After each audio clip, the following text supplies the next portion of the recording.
camera around in a minute.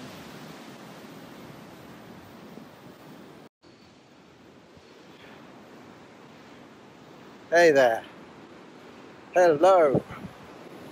I don't know if I've got much more political to say. I did a Periscope earlier talking about Tommy and news articles. So this is my delayed walk because I was busy this morning, couldn't go out. Meanwhile, isn't it beautiful? I'm going to walk back to the car, get my drone, I think, and maybe I'll go live with the drone on Facebook. Yeah, I love Israel too. This is the Stormy Beach. Very stormy today. The sea is going crazy. A few surfers out behind me.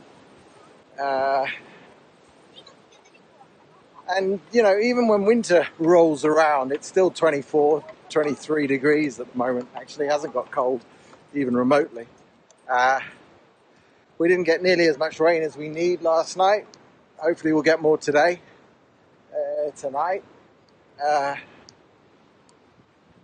Because rain is something we actually look forward to here. But the blazing sun we have left behind. Probably for a few days anyway.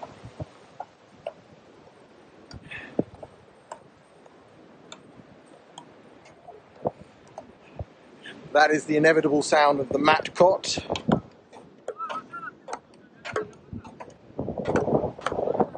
Can anyone hear me? I have no idea if you can hear me. The wind is howling.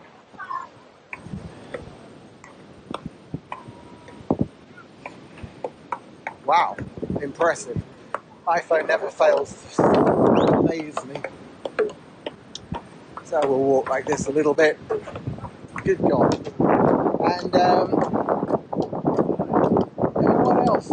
Israel, how are we doing here? Well, we've got the usual crap going on in the south of Gaza. They're lining up to have another bash at us with their protests, and we'll probably have to shoot some more people who are trying to bomb the border fence. But, you know, I guess they're getting really pissed off that they just can't seem to get a headline. I mean, America's completely closed off to the Palestinians these days. Nobody gives a shit. They're far too busy trying to decide whether these weird-looking, pretty much fake-looking bombs to me, where they came from. Who's pulling that kind of stuff? You've got a caravan in the south of nonsense. I mean, talk about a weird situation. Deploy your troops, guard your border. Nobody's coming in. Go to an embassy, fill in a form, get a visa.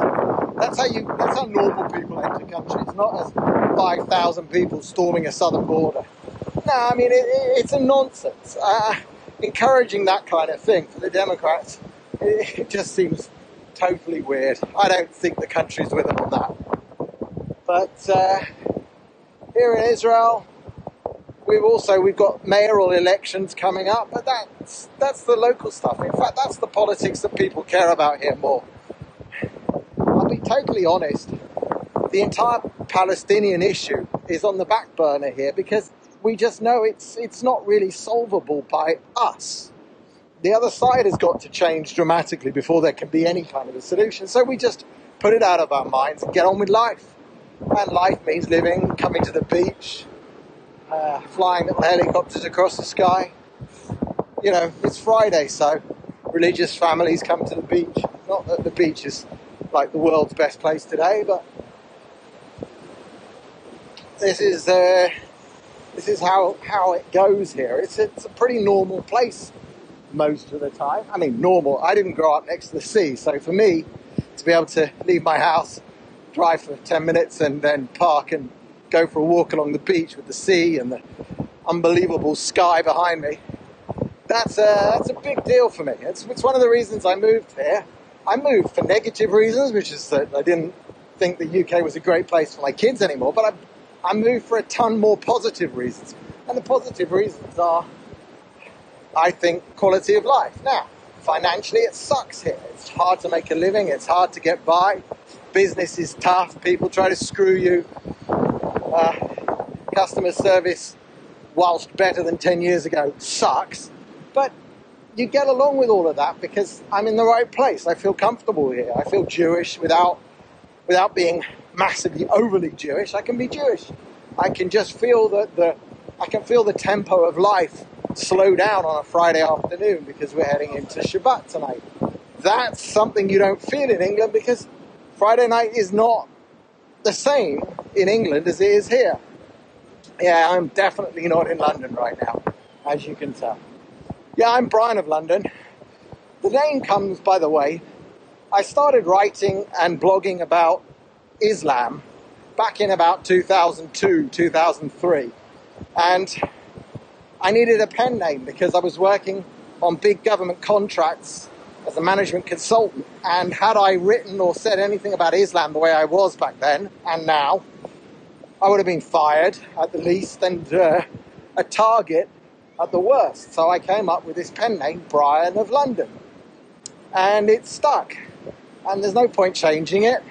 And as I say, you know, Jesus did not remain in Nazareth all his life, but he was always Jesus of Nazareth. So if he can do it, I can be Brian of London, not Brian in London. Anyway, my arm's getting tired holding a phone up. I'm looking like an idiot walking on the beach talking. In case you recognise, this is the spot. I'm walking up to the spot where I come during the summer with my kids. This is where they learn to surf. That's the right up ahead of me is the lifeguard station where my friend Giddy, whose family is Yemeni, from Yemen, where Yemen, great place for Jewish history. Jewish history in Yemen goes back further than Islam, much further. Jews had become, in some ways, part of their culture was indigenous to Yemen. But once Islam took over, it only takes a few hundred years, 800, 900, before the place is totally unlivable. And so there are, I think, almost no Jews left in Yemen. And the last few came out in the last year or so. The civil war there is absolutely horrific. The Saudis and the Iranians are fighting their way to oblivion, murdering scores of people. Not a good place for Jews to live, even though they have huge history there. And I do not want to get my trainers wet. And I'm going to have to get my trainers wet. Anyway, this is Giddy's lifeguard station in the summer. It's shut now for the winter. But Giddy's a good guy. Fantastic surfer, fantastic paddleboarder. You might have seen some of my drone videos of him. His physique makes all the women happy every time I post pictures of him. But he's here. He's a Jew. He's religious, lays to fill in every day, mans this lifeguard station. This is the religious beach as well. During the summer, this is segregated. Alternate days for men and women, except for Saturdays when it's open to everyone. And, you know, it's just one small strip of beach that's religious here. There's a lot more beach all the way to Tel Aviv down in the south. And there's one religious beach in Tel Aviv. And that's it. That's the concession. That's what this largely secular Israeli Jewish state, that's the concession we make to our Jewish heritage. So we have an allowance. We have a bit of beach where you can have separate bathing if that's your thing and you need that. Great. I love that. I come here on a Saturday with a Shabbat. The religious are not interested in going to the beach on Shabbat, so it's a mixed beach that I come here with my family.